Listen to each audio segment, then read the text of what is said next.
안녕하세요. 청년부를 담당하고 있는 박연성 목사입니다. 오늘은 미래의 하나님의 역사를 이어갈 다음 세대를 위한 기도의 시간입니다.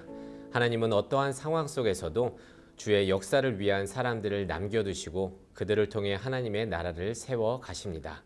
그리고 그 주인공들은 우리 다음 세대들인 줄로 믿습니다. 코로나 가운데서도 이들이 현재 좌절하지 않고 소망을 품고 살아갈 수 있도록 함께 기도하길 원합니다.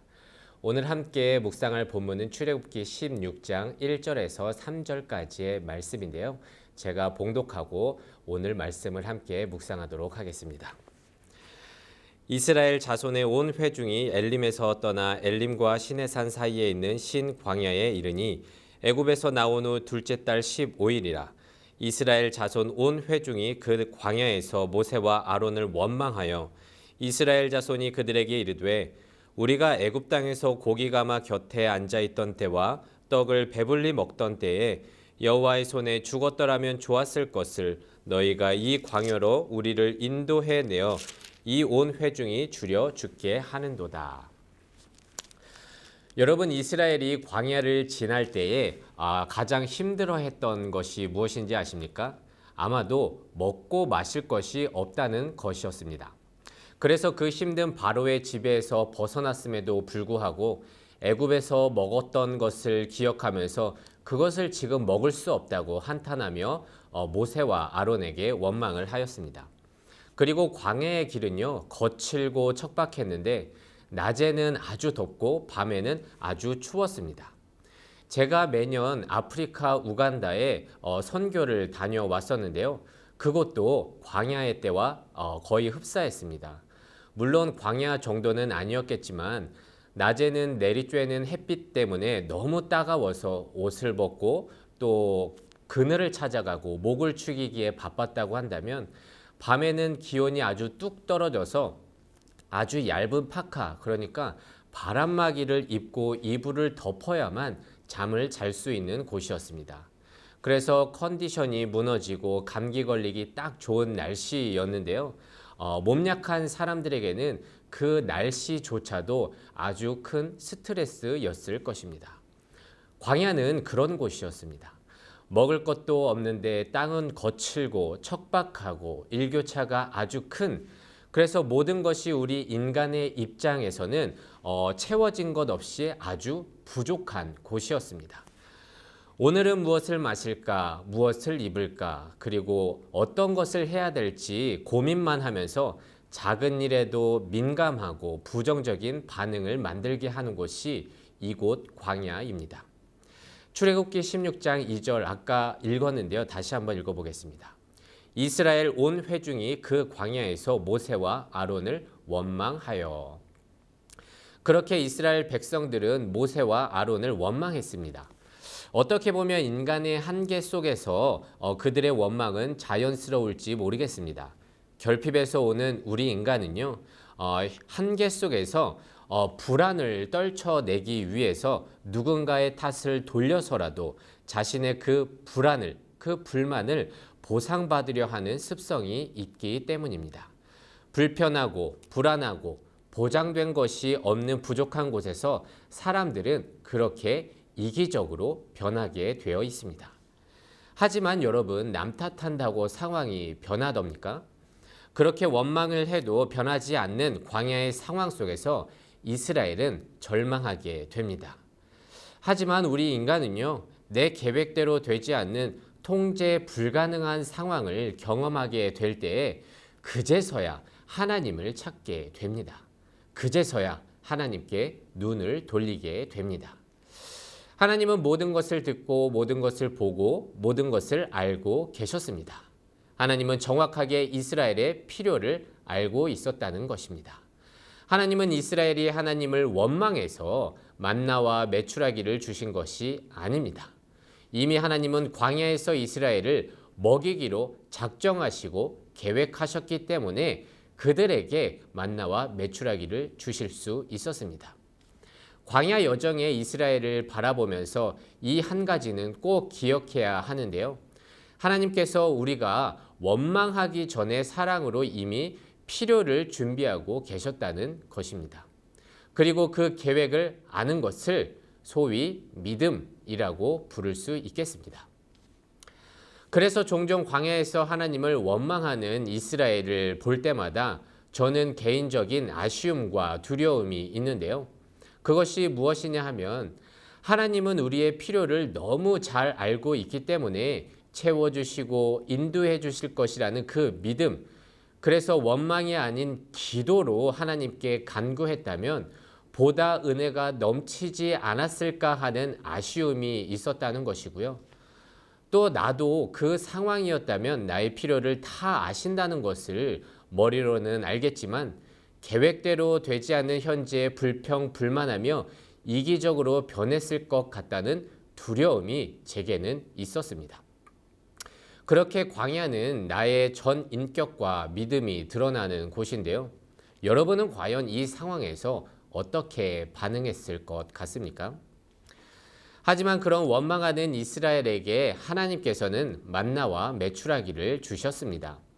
아무것도 없어 보이는 그곳에서 절망과 포기, 원망만 덮인 그곳에서 이스라엘의 필요가 정확하게 무엇인지 아시고 그들에게 채워주셨습니다. 그렇게 이스라엘은 광야에서 자신들의 보호자 그리고 공급자 되신 하나님을 경험하게 됩니다. 하나님을 믿는 믿음이 무엇인지 이제는 조금은 깨닫게 되는 귀한 시간이었던 것입니다. 그런데 더 놀라운 것은요, 하나님은 이스라엘의 필요를 채워주실 때에 그냥 옛다 하고 채워주신 것이 아니었습니다. 본문 후반부 16장 18절에는 이렇게 기록되어 있습니다. 많이 거둔 자도 남음이 없고 적게 거둔 자도 부족함이 없이 각 사람은 먹을 만큼만 거두었더라.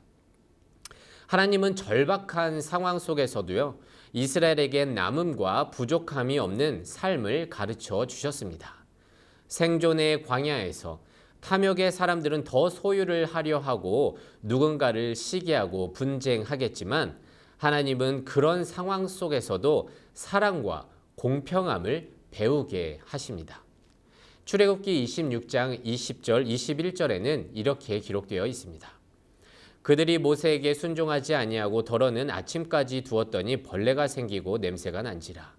무리가 아침마다 각 사람은 먹을 만큼만 거두었고 햇볕이 뜨겁게 쬐면 그것이 쓰러졌더라. 여기에 놀라운 하나님의 섭리가 드러납니다. 인간은 아무리 욕심을 부리고 사람들과 다투어 이기적으로 소유를 채울지라도 하나님이 허락하신 그 선을 넘게 되면 모든 인간의 욕심과 업적은 냄새나고 쓰러진다는 것입니다. 특히 하나님을 믿는 그리스도인들에게, 그러니까 현재의 광야를 살아가는 우리들에게 하나님이 원하시는 것은 소유의 한계선을 정하고 서로 공유하고 공감하고 공생하는 삶을 이 광야 속에서 어떻게 살아가야 되는지 이스라엘 통해서 우리에게 보여주고 계십니다. 특히 우리는 지금 코로나 시대를 살고 있지 않습니까?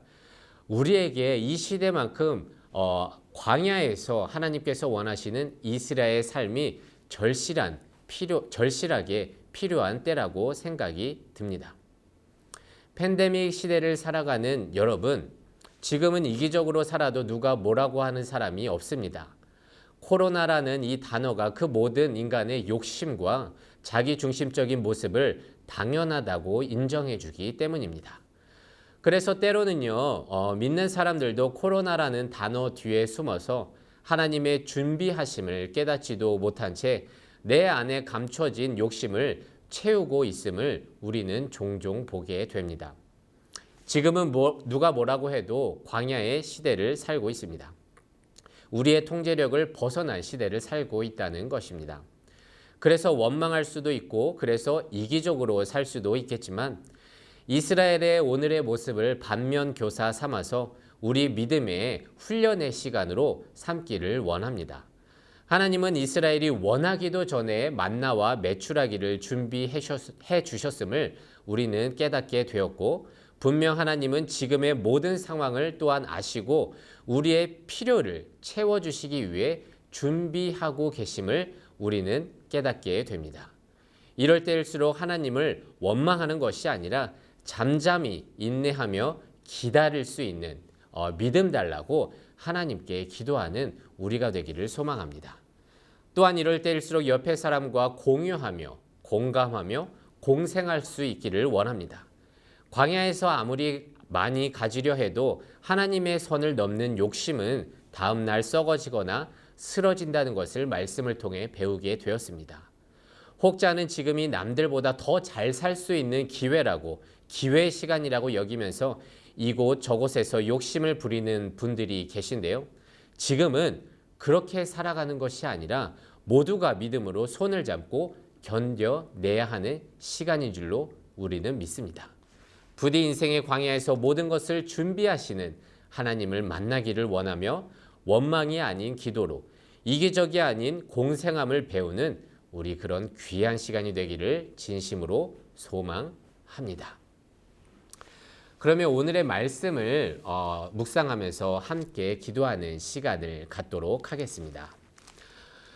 먼저 이렇게 기도하기를 원합니다. 하나님, 현재 우리는 우리의 통제를 벗어난 광야의 시대를 살고 있습니다. 그래서 현재의 상황만 바라보면서 하나님을 탓하고 남들을 원망할 때가 얼마나 많은지요. 게다가 광야의 부족함 가운데 결핍을 경험하며 지내다 보니 코로나라는 단어 뒤에 숨어서 욕심을 부리며 더 가지려 하고 이기적으로 살아가고 있는 우리 자신을 보게 됩니다. 하나님 말씀을 통해 결단합니다. 하나님은 우리의 모든 필요를 아시고 우리가 원하기도 전에 준비하고 계심을 깨닫사오니 지금 절망하며 원망하는 것이 아니라 하나님께 기도하는 자 되게 하시고 이럴 때일수록 이웃과 공유, 공감, 공생할 수 있는 하나님의 마음을 가진 자들 되게 하여 주시옵소서. 오늘의 말씀을 묵상하면서 함께 기도하겠습니다.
두 번째로 팬데믹을 살아가는 다음 세대의 청년들을 위해서 함께 기도하는 시간을 갖도록 하겠습니다.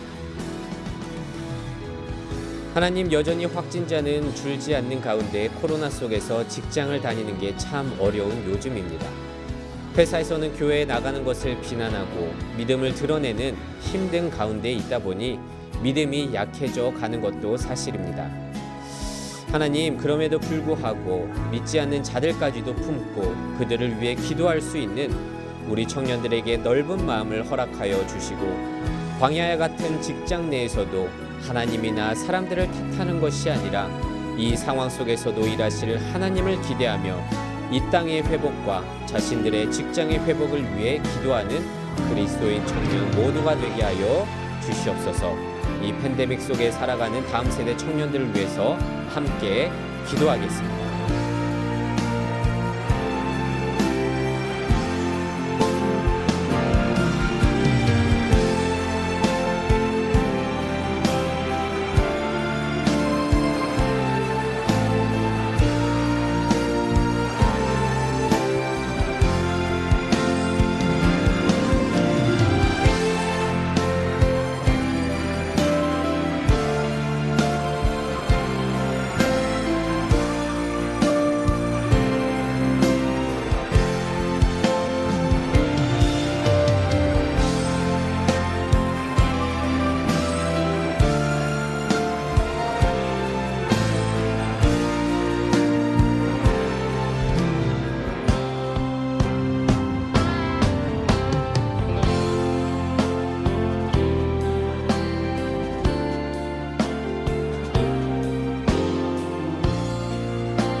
마지막으로 팬데믹 속을 살아가는 다음 세대 교육부 아이들과 청소년들을 위해서 함께 기도하는 시간을 갖도록 하겠습니다.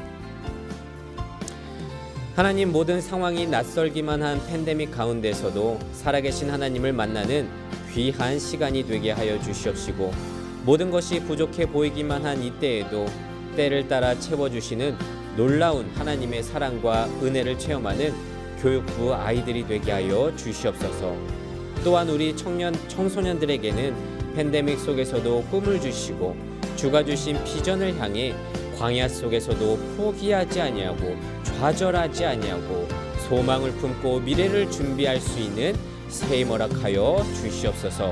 우리 팬데믹 속의 다음 세대 교육부 아이들과 청소년들을 위해서 함께 기도하겠습니다.